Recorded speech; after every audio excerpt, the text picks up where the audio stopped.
I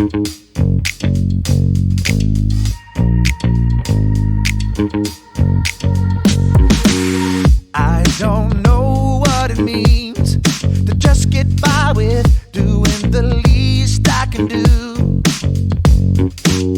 All I know is how to be the one who goes hard, working to see it all through. I'm not gonna wait around, these feet are gonna hit the ground. Do it with all of my heart. I'm gonna do whatever it takes to make it happen. Whatever it takes, I'm gonna give it my all. Eliminate all distractions. Every day, no matter the stakes, I'm gonna do whatever it takes to make it happen. Whatever it takes, I'm gonna give it my all. Eliminate all distractions. Every day, no matter the stakes, whatever it takes. Oh yeah, whatever it takes. I don't know how it feels to only put in half of the effort I can give. All I know how to do is to aim for the stars. That's the only way to live. I'm not gonna wait around, these feet are gonna hit the ground. Do it with all of my heart. I'm gonna do whatever it takes to make it happen. Whatever it takes, I'm gonna give it my all. Eliminate all distractions.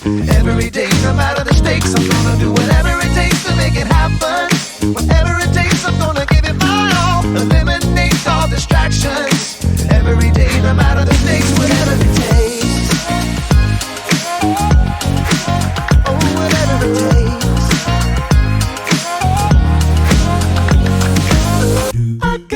I gotta do whatever it takes. You gotta do whatever it takes.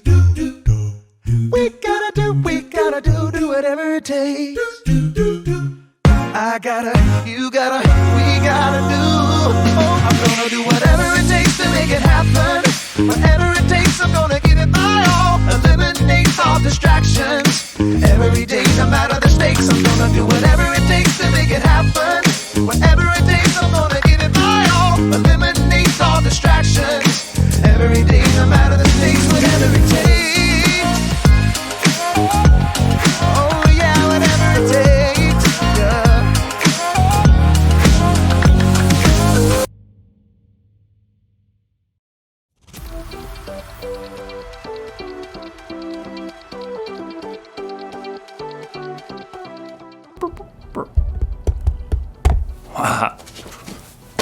Hey everybody, it's me, Jacob, and I may not be a real astronaut, but I still know a lot about initiative. Initiative is seeing what needs to be done and doing it. So, it's doing what needs to be done, yes, but first you have to see what needs to be done. You have to look for the needs around you. They know all about this in space travel. Let's say, for instance, they decide to go from the Earth to the moon. They don't just get in their rockets, strap themselves in, and take off. No. Hey phone, how do I get to the moon? No. They spend months, even years, planning for every trip. They prepare for things that might go wrong and have backup plans in place to help protect them. They look out for things that might get in their way, like other aircrafts or satellites. Look out for that asteroid! Oh, that was a close one. They decide before they even start the trip exactly where they're gonna go and how they're gonna get there. They know Aw, man. I ruined the moon! That was not part of the plan. But good thing, I had a backup plan. This moon is much sturdier. In today's story, we'll hear more about Nehemiah, who had a plan to make the city of Jerusalem stronger. And there was more to that plan than just rebuilding the wall. Nehemiah could have used a smartphone. Knock knock, who's there? It's phone. Hey, phone, question. How do I make Jerusalem stronger? Or maybe not. I'll see you in a few. The Bible, It's 66 books of history, stories, letters, and poetry that fit together to form God's one big story. The epic adventure of how He created us and loves us so much that He made a way to rescue us. As we travel through the Bible, from Genesis to Revelation, we discover people who met God and found their lives changed forever. Now, for an amazing story. Inspired by the book of Nehemiah, chapter 5, verses 1 through 12. Nehemiah had traveled all the way from the king's palace of Persia to the broken down city of Jerusalem. And there, with God's help, he rallied all the Jews living there to begin the epic job of rebuilding that city's walls. Who's with me? I say, let's start rebuilding. At first, the work went well. Each family or group took a different part of the wall to work on. We're making record time. Nehemiah and the people even managed to ignore taunts and threats from neighboring nations who did not want to see that wall rebuilt. If a fox climbs on that pathetic thing, it'll fall right down. The God of heaven will give us success. So it seemed like nothing was going to stop this big project until new trouble showed up. From inside the walls, a group of Jews in ragged cloaks came to look for Nehemiah where he was working on the wall.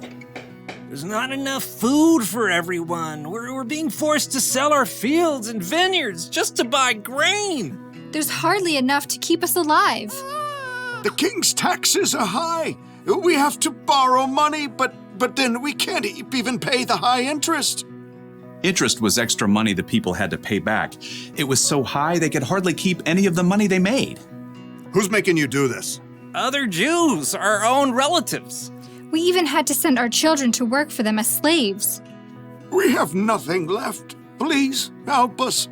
This is not right. It's not right at all. I'll take care of it. Nehemiah was so angry that he didn't trust himself to act in the moment. Instead, he thought it over for a time. God, what do I do about this? His own people were mistreating those who had less. Nehemiah took this so seriously, he stopped work on the wall to call together the Jewish nobles and officials. What's this all about? Better be good. Making us lose all this work time. It's not good. It's bad. You're charging your own people interest. It's not like it's that much. I mean, we can't loan money for free, right? Do you have to ask me this? Think about it. Many Jewish people were sold as slaves to other nations, and we had to buy them back and bring them home. Now, you're charging so much interest, they are forced to become slaves again. Oh. No one could argue with Nehemiah. They listened quietly to his next words. What you're doing is not right. We have to show respect for God. Look, I am lending money and grain to the people who need it, and so are my relatives, but we aren't charging any interest. So, what should we do now? If you've taken anything in payment, give it back.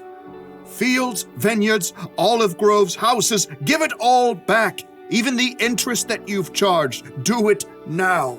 God moved in the hearts of the people because instead of arguing, they agreed. We'll give it back. We won't make them give us anything else. We'll do just as you say. Very good. Nehemiah sent for the priests so that the nobles and officials could make this promise before God. You must keep this promise, or God will deal with you. Amen. Immediately, the officials did as they said. Here are the papers. The vineyard is yours again. Oh, thank you. I've been working years to get it ready for a good harvest. I took too much. This is yours. This means my son can come home now.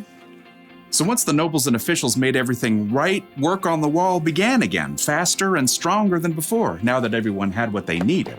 And Nehemiah continued to show his people how to treat each other, even though King Artaxerxes had appointed him governor. You know, all the other governors made the people pay them silver and give them lots of food and stuff, even land. That's too heavy a load to put on the people. Instead, Nehemiah dedicated himself to working on the wall. In fact, he even invited 150 people to eat food at his own table. Throughout his life, he always looked for ways to treat people fairly and make things right.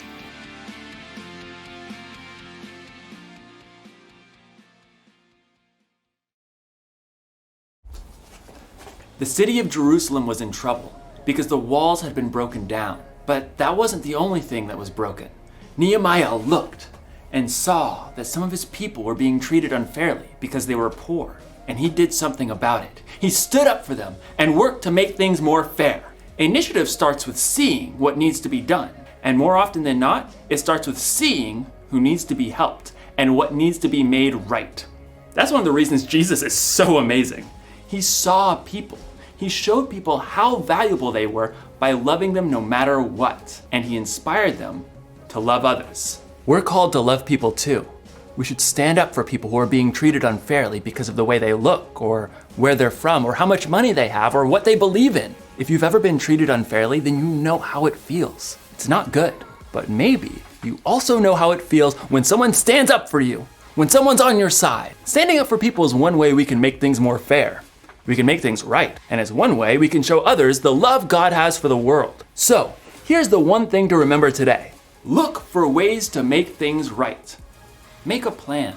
Decide before you start your day that you're going to look for the needs around you. And speaking of needs, looks like I'm gonna need another moon. This one's just too delicious. This moon tastes like cheese. Oh. I'll see you next time. Oh, there's my face up.